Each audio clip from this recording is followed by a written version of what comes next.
Hey there, just a quick reminder, we have a mentorship program if you're looking for personalized coaching and mentorship to help guide you to the next level of your interior design business, whatever that might look like for you, whether it's processes and procedures or what services to offer to how to incorporate wellness, intention, or spirituality into your projects. Come join us over at designcoven.com/join. Or if you're just in search to connect with other like-minded interior designers, you can join our free community, also located at designcoven.com/join.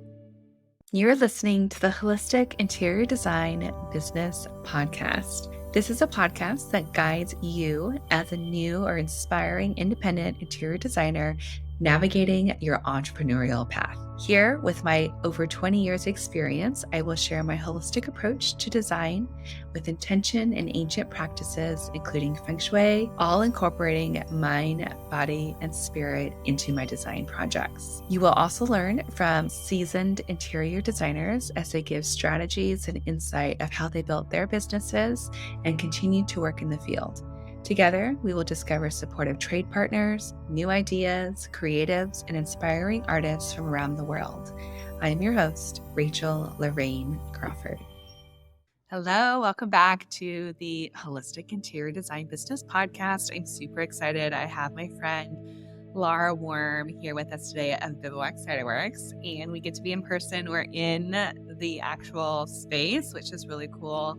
I wanted to bring Lara on because, one, we are good friends that are now collaborating on this amazing project of interior design with Bivouac 2.0. And I thought all of you would be really interested in sort of the process. I know many of you designers have been asking me just about hospitality, and this is a great way for you to connect with us, see kind of what goes behind the scenes. And this is a really special project because, as you can tell, Lara is a female business owner, and it's very different from working with the other sex, if I can say that, which has been fun. So anyway, welcome to our space. Thank you so much for having me. Really excited to do this. Yes, I'm going to light our candle, and I'm going to pull a card for all of us just to get into our space. Let's get centered and connected. We were already playing with fire.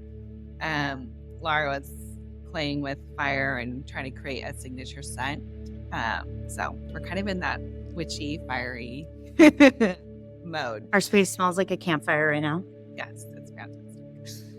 Okay, so we've got that. I'm going to pull a card. I'm pulling a tarot card. I've done a tarot event here before. We did Love spells. Yeah, we did love spells. It was so fun. That was a really magical night. Like probably 50 women, and it was like a Galentine's event, and just kind of like all the vibes and casting spells for love.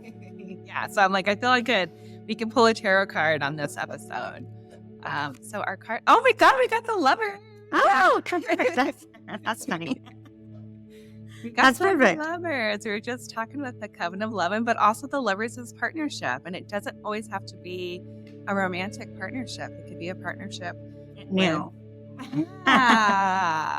This is That's amazing. So funny. I love it. This is fantastic. You've never read my cards before.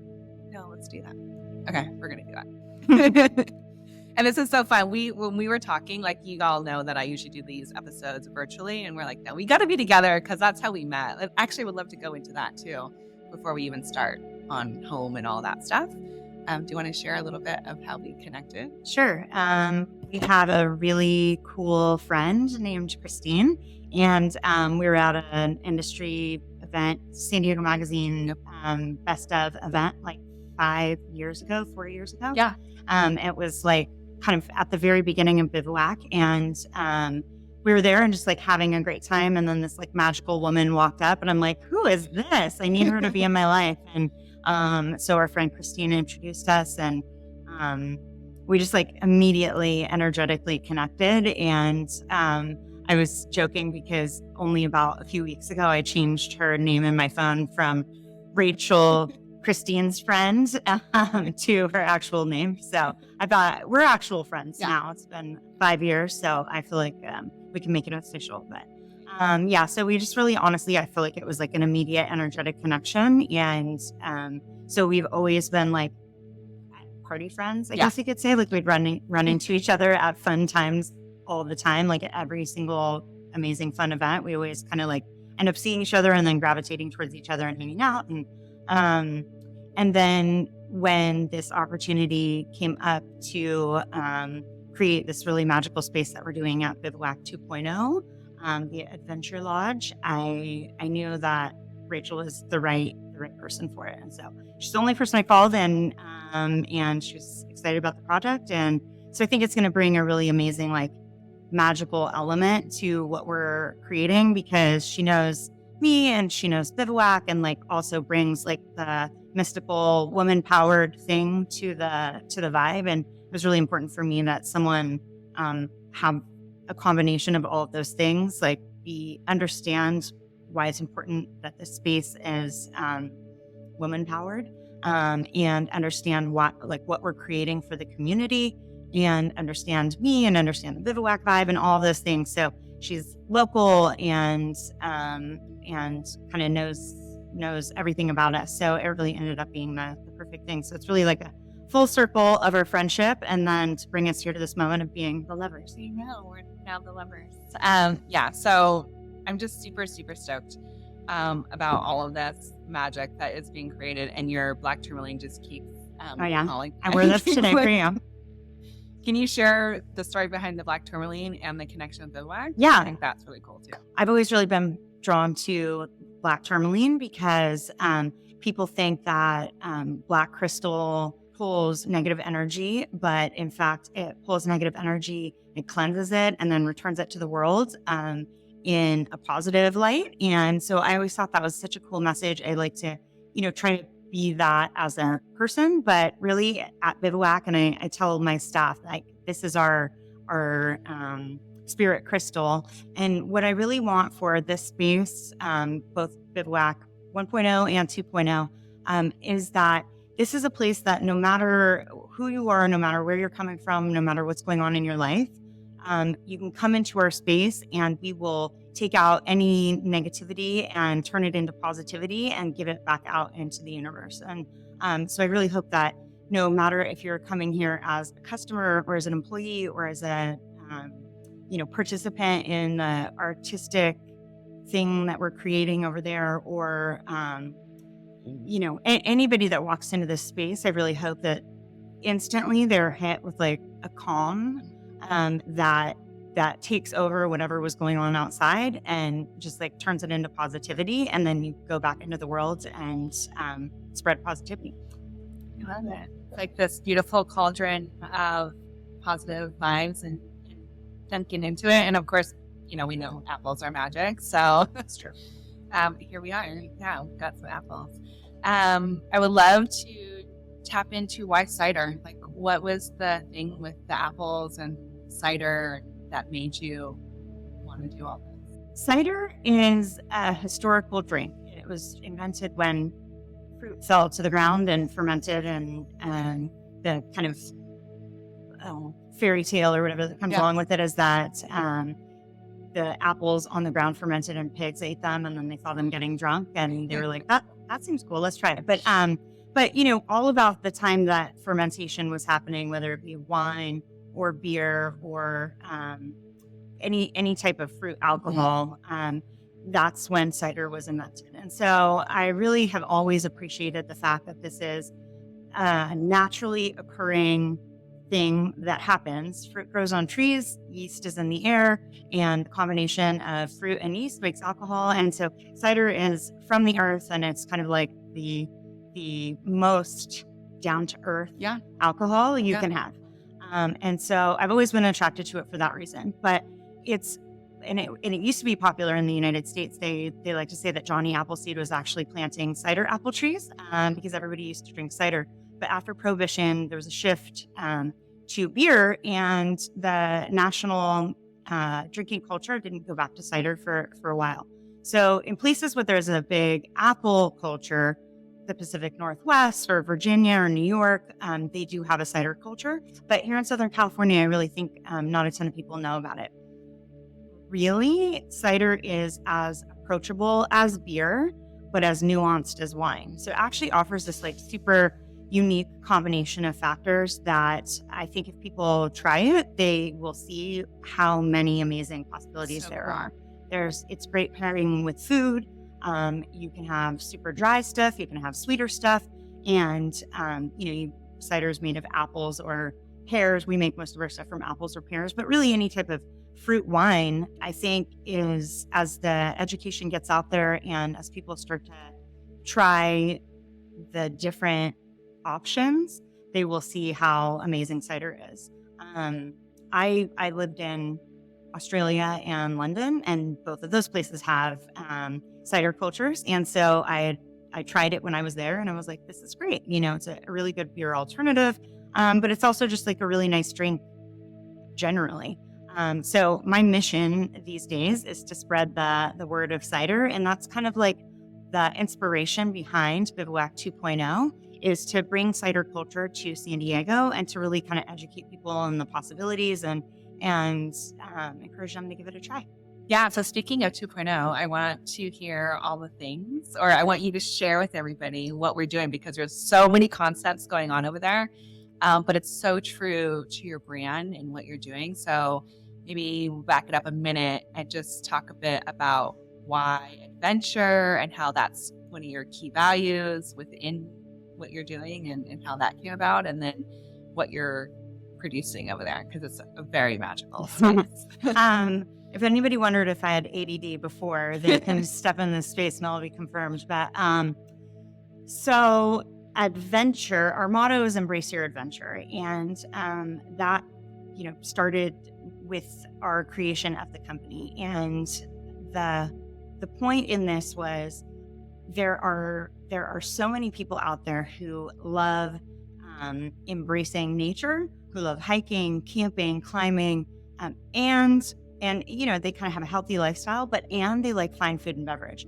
And there's not a ton of things out there that speak to both communities. And I thought, in San Diego, this is the perfect place where you go paddleboarding, and then you want to have a drink when you're out there in the bay on a paddleboard, or you hike to the top of a mountain. And I had these friends that I hike with all the time, and they would always bring a flask of wine.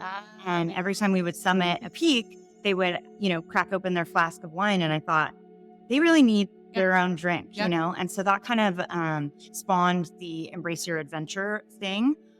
And that applies to anything, whether it's food and beverage, whether it's outdoor action adventure, or whether that's entrepreneurship or design or anything. It's about taking a risk and going all in. So that's kind of what Bivouac's all about and what we're doing over at Bivouac 2.0. We also, for me, community is the biggest driving force behind Bivouac. You didn't ask me what's home.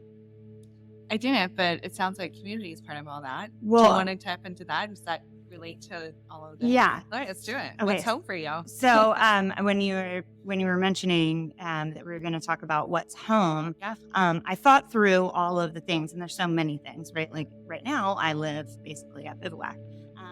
But when I'm at home with my dog and cat, that's home.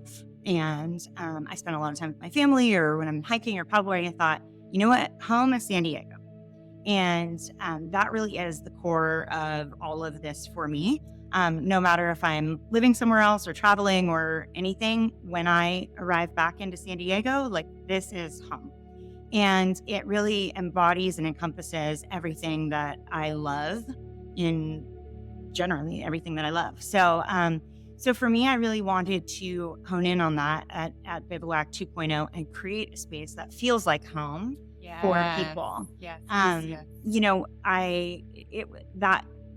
The Bivouac has had a great path, but it has also had challenges. Obviously, we recently came out of COVID, and we've been distributing and we've expanded into new territories. And as we were growing as a company and facing challenges and overcoming them, I always really bring it back to rock climbing or mountain climbing when, you're on the uphill and you think like, man, this sucks, and you're like, I want to give up now. I want to quit.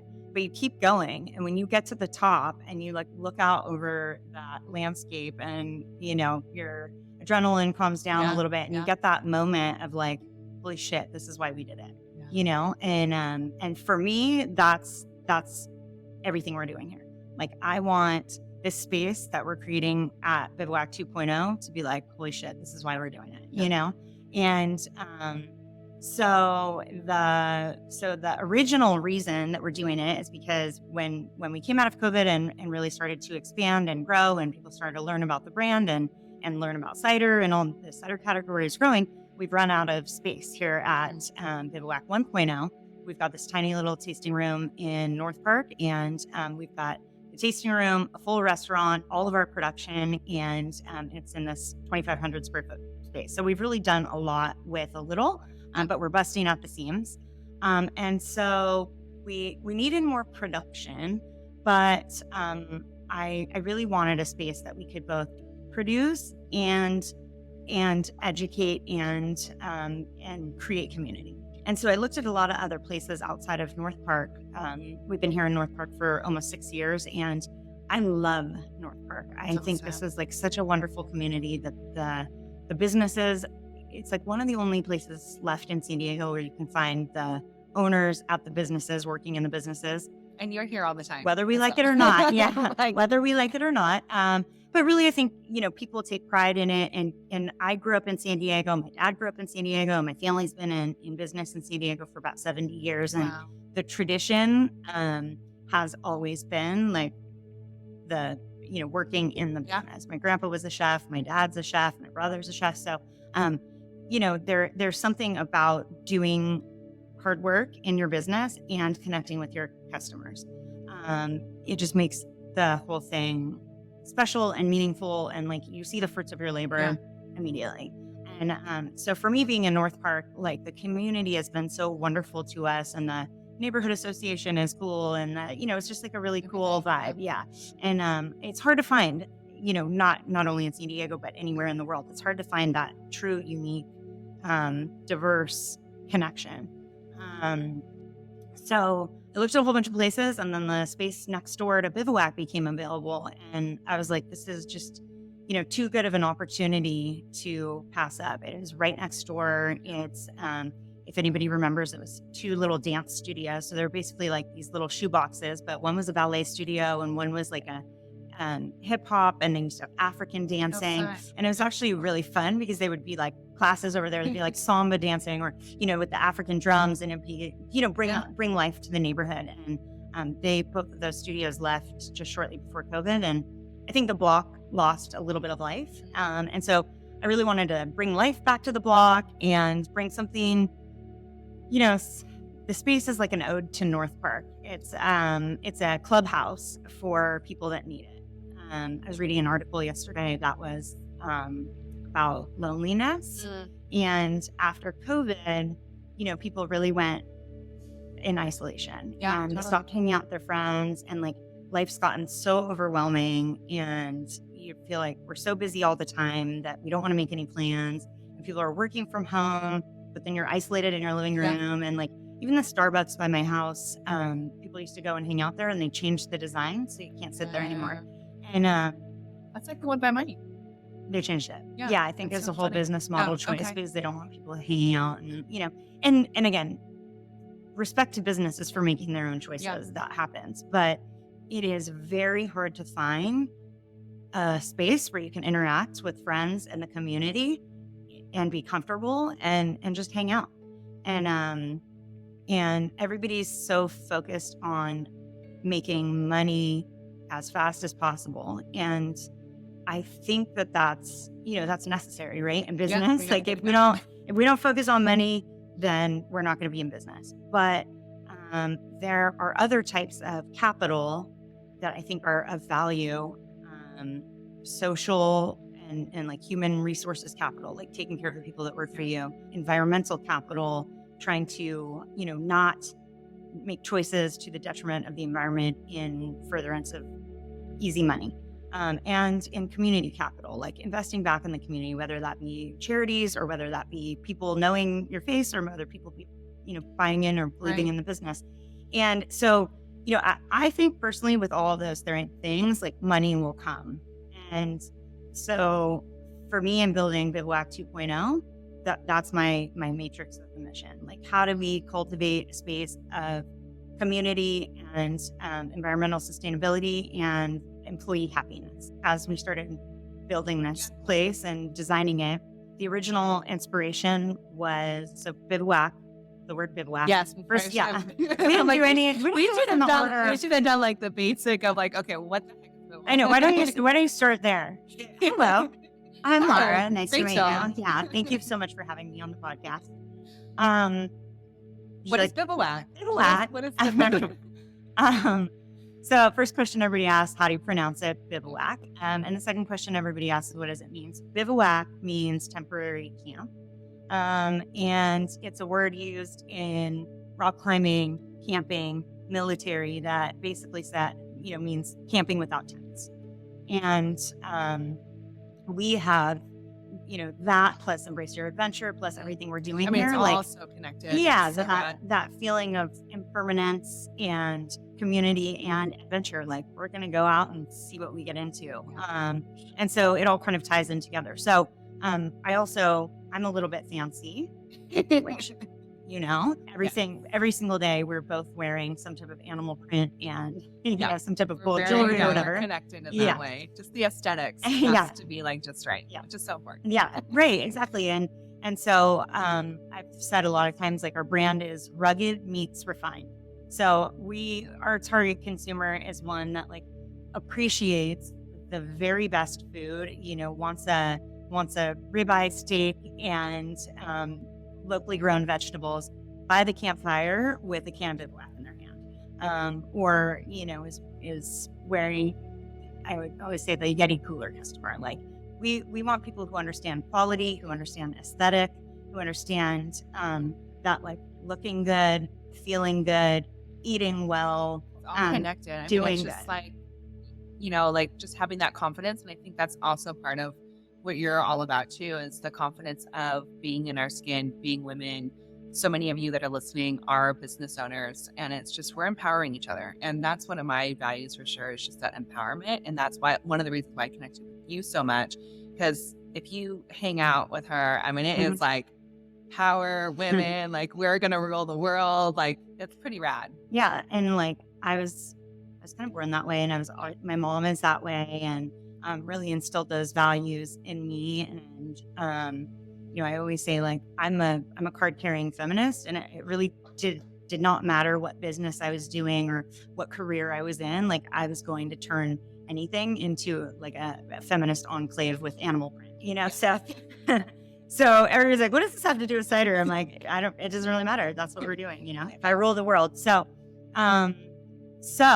rugged meets refined. So here at Bivouac 1.0, it's it's a neighborhood hub. It's a brewery and a restaurant, but it's a casual atmosphere.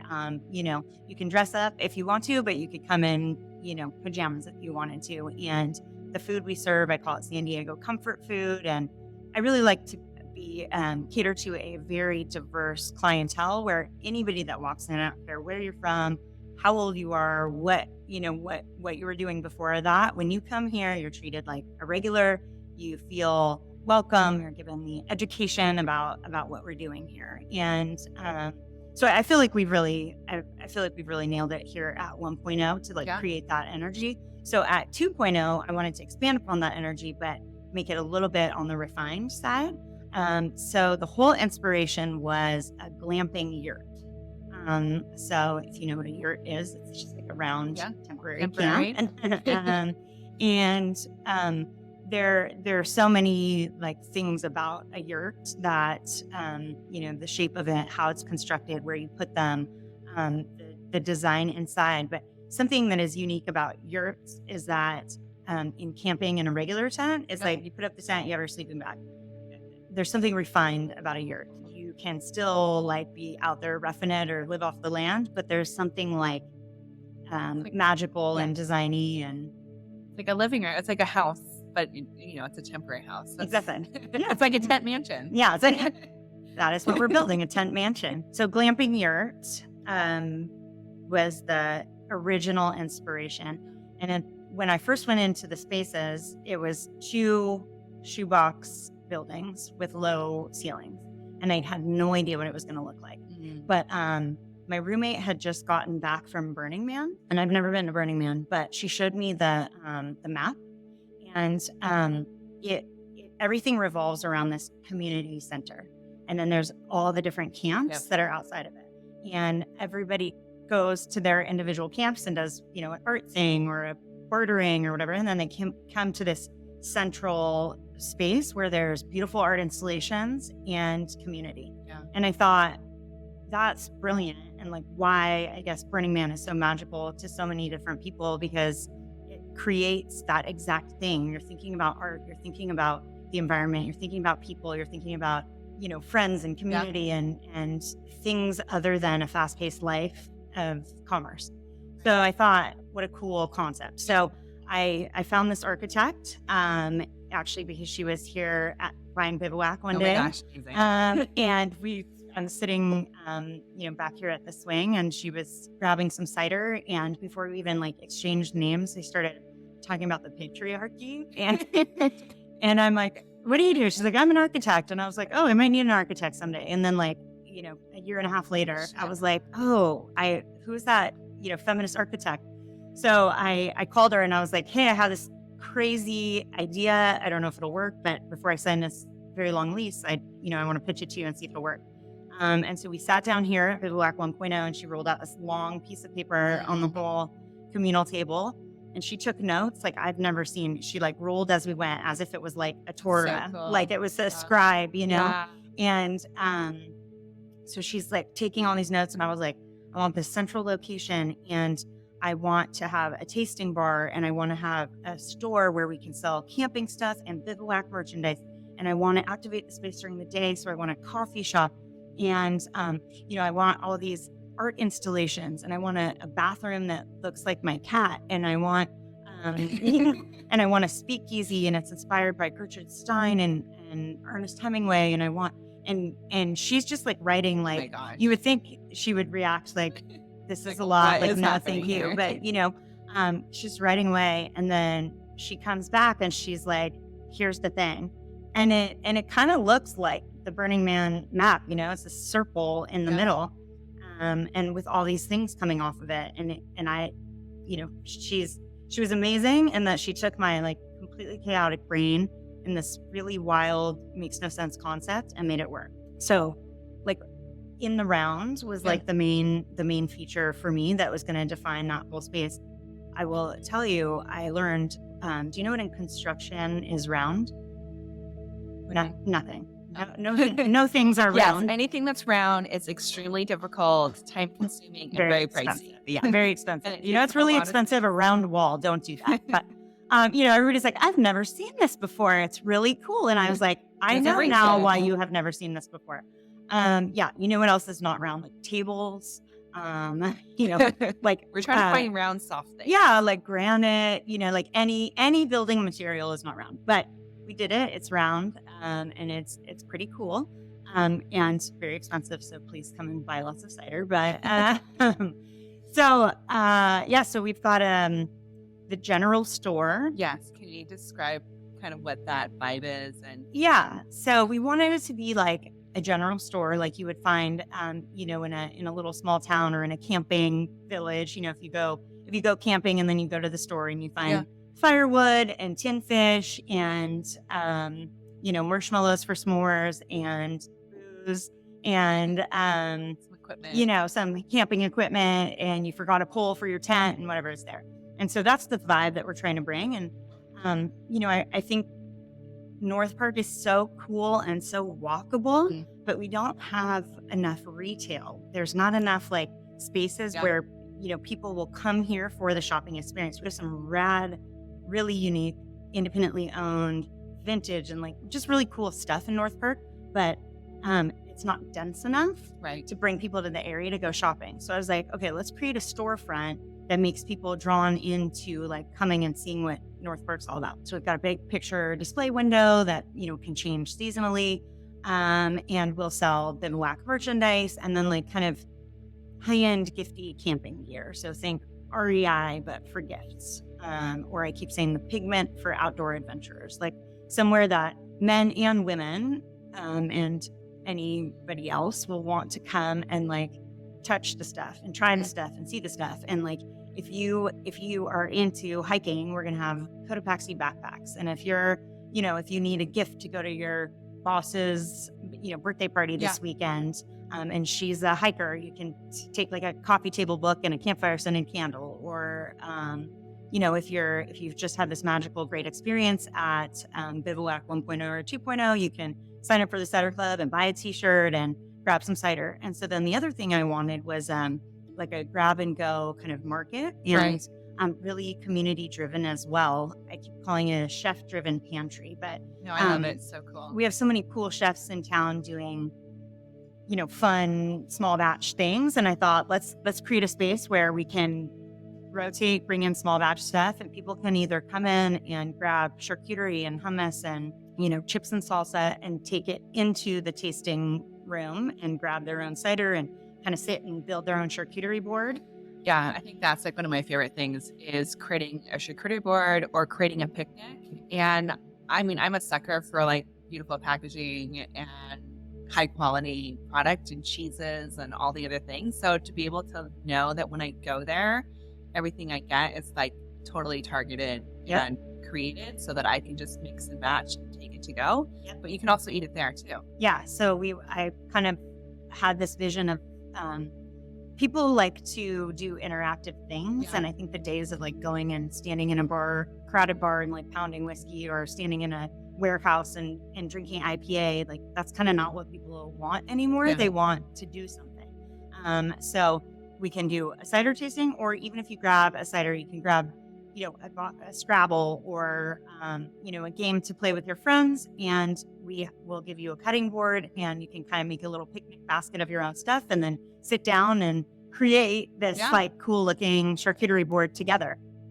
So it adds that like community and interesting element to the drinking experience. And that's the part that the other thing I'm super excited about is this giant, amazing tasting bar, and then trying out all these ciders. So can you talk to us about the education and like what the concept is behind this? Because we don't have a cider tasting anything. Like you might go and get like a wine tasting and, get the education and try the different wines, but cider is like a whole other thing and super yummy and fancy. And I'm like, I mean, like I said, I think that people, they always come into Bivouac 1.0 and we do flights here. So people grab a flight and, no matter if they drink beer or wine or cocktails or whatever, when they come here, most people get a flight because they're like, we're in this place, let's do this thing. Almost exclusively, people are like, whoa, I had no idea, because they had in their mind like Angry Orchard and they thought cider is either sickly sweet or they've had something that's like really, really funky and maybe wasn't to their palate. But we make ciders that are approachable. They're drier than most ciders people have had before. But even our semi-sweet are still nice, crisp, and enjoyable, and you can drink more than one if you want to. So I think just that education piece, like my biggest hurdle is convincing people to try cider. But once they try our cider, they're like, oh my God, I love it. I had no idea. So that's always really nice. But I wanted a way to like add in the education component. And, when you go wine tasting and they pour you the different varietals and they tell you where it's from and they tell you like what tasting notes to look out for, there's a deeper appreciation of the product that you're drinking. If if the winemaker is pouring this Frio and is like, this is, from 2009 and that year was really, really rainy. And so it created this like extra water content in here. So this one is a little bit lighter. This year was really dry. And so it's a little bit of sweeter wine, that experience to me, like so much of eating and drinking is the experience, right? Like, absolutely. It's not just, if you're sitting in an empty room by yourself and you eat something, you're like just taking in calories. But if you're sitting across from people or engaged with your friends or in a community and the person who made this, like the person who grew this, the history of the thing that you're eating or drinking is going along with it. I just think your appreciation is so much deeper. So I really wanted to bring that experience to San Diego, and also get like tourists and people from other neighborhoods to come to North Park, because we have so much cool stuff, but they don't know what to do here. You're like, okay, we'll go to a brewery, or okay, we'll go to, grab dinner or something, but it's more an in and out. And I wanted this to be a like destination for people to learn something new. Yeah. And urban wine, cider, anything tasting is pretty rare. Like it's hard to get that curated experience. So we created the tasting bar, and that's kind of like the whole reason for the season. Yeah. It's like, right. So we've paired with giant circular bar with all these beautiful creamy rocks as the bar die. And we've got this gorgeous crystal quartzite countertop that's to die for. Yeah. My vision, again, when I walked in the space that first day, was just like to make this like a beautiful, like monochromatic temple. And like, if you think about being in an African tent, like on a safari, or if you think about being in Mexico, on the beach, or if you think about being in a yurt in, Oregon or whatever, natural colors, like the earthy elements, like there's something so calming about it. And there's something so cool about like monochromatic texture, like getting the design element comes from the texture. So, I knew I wanted it to be like pretty neutral, but really textured. So that was exactly what I was looking to you for, because like how to mix different textures. And, I've been following your Instagram for a long time and seeing a lot of the things you designed, and like the way that you paired, a crazy animal print with a certain tile with shiny and matte and all the things. I was like, I know that this is the person that can bring those choices to me. Because I'm like a creative with a big C, but I'm not like the granular design detail person. And so I really needed that help to say like, oh, this is how you create that look that you're imagining in your head. So we were saying the fun part was when we were like looking at those big stones. Oh my gosh. And that was like so fun. And but I think the really coolest thing is those are made by nature. Yeah, that's the most important thing. It's like we're pulling all these materials that are in nature and giving them a new way of life, and looking at them and just, changing it up and making it have this sort of glamorous vibe to it, but still really rustic. Yeah, it was like a rock, and now it's this beautiful bar.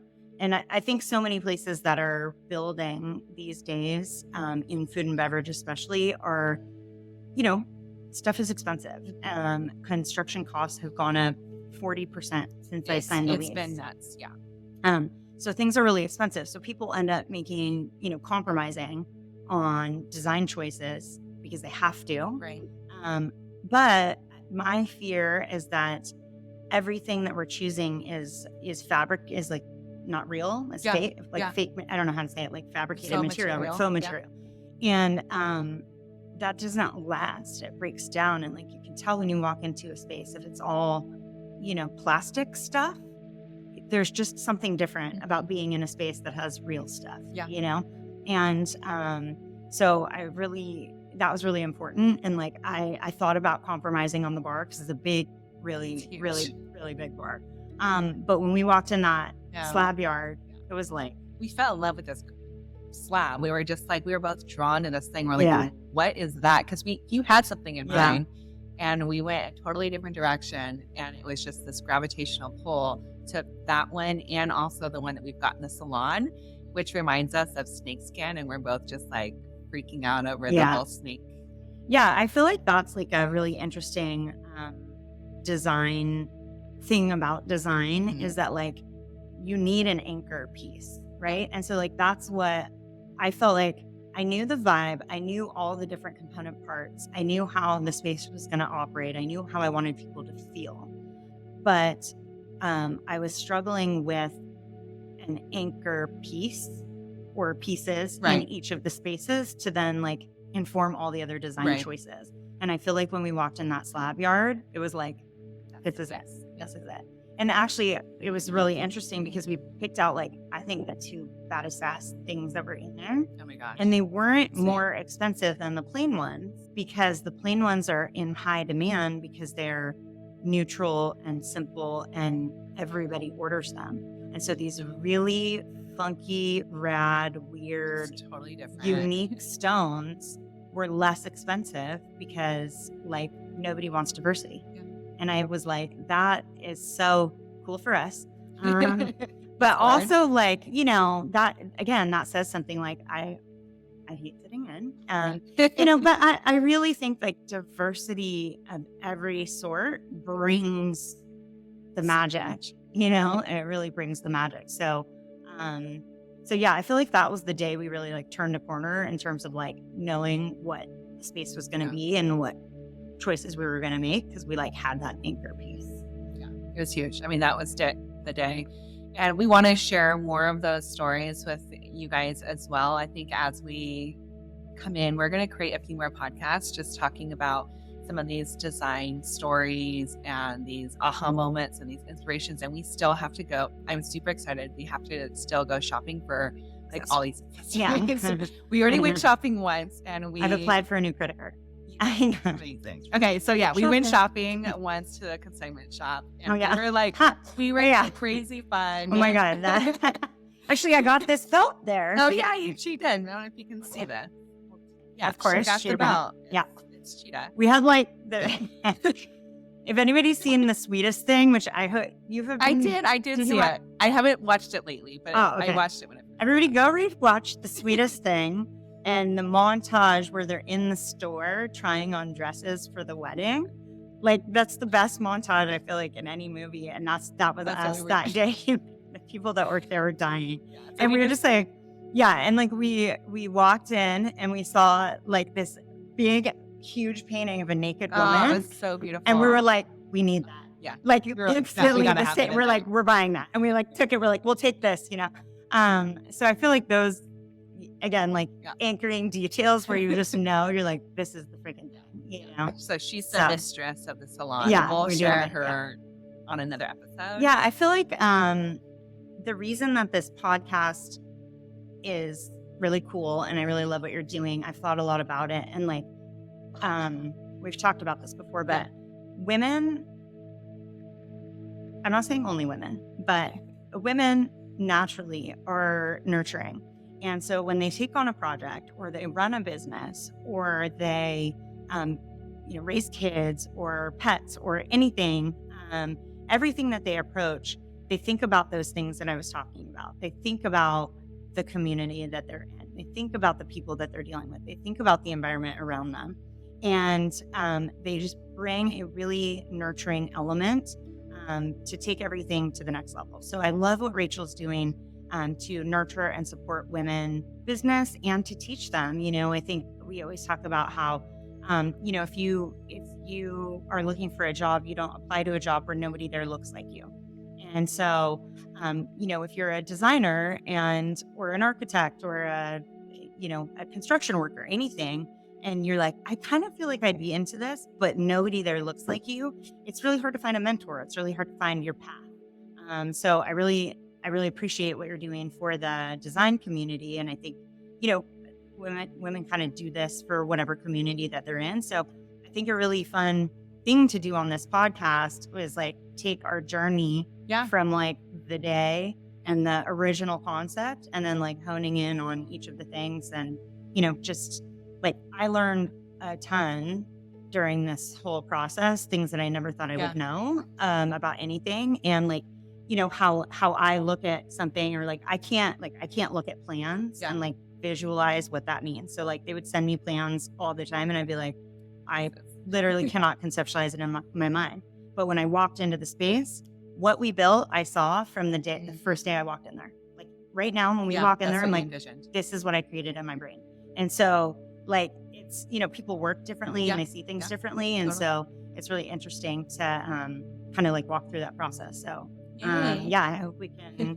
We're going to keep going and share all those things. But in the meantime, I want you all to follow Bivouac.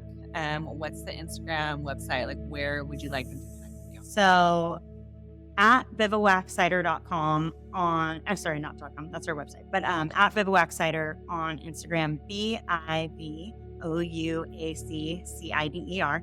So that's our main Instagram, and you can really get a feel for our brand and our vibe, outdoor action, adventure, lifestyle brand of craft cider. And then Bivouac Adventure Lodge will show what we're doing over there, and that's kind of like the neighborhood space that we're talking about, what we're doing here in North Park.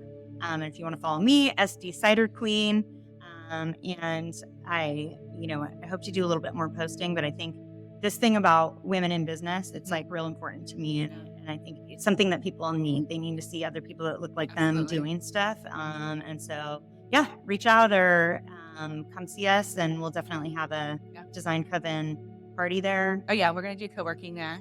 Yep, all co-working. of you that know that we do co-working the third Wednesday of every month. It's open to everybody. You don't have to be a member to come join, experience the space, meet Lara, come hang out with me. And, I'll be sharing all these things too. All those links are going to be in the show notes. So if you didn't catch them, make sure that you go to the show notes, follow, connect with us. We're both very open to talking and sharing and all those things. Before we leave, are you doing anything that keeps you grounded, centered at the moment that you would like to share? No, I am not grounded or centered. I am not mentally healthy. I think it adds to my creativity, but no, I mean, I need that.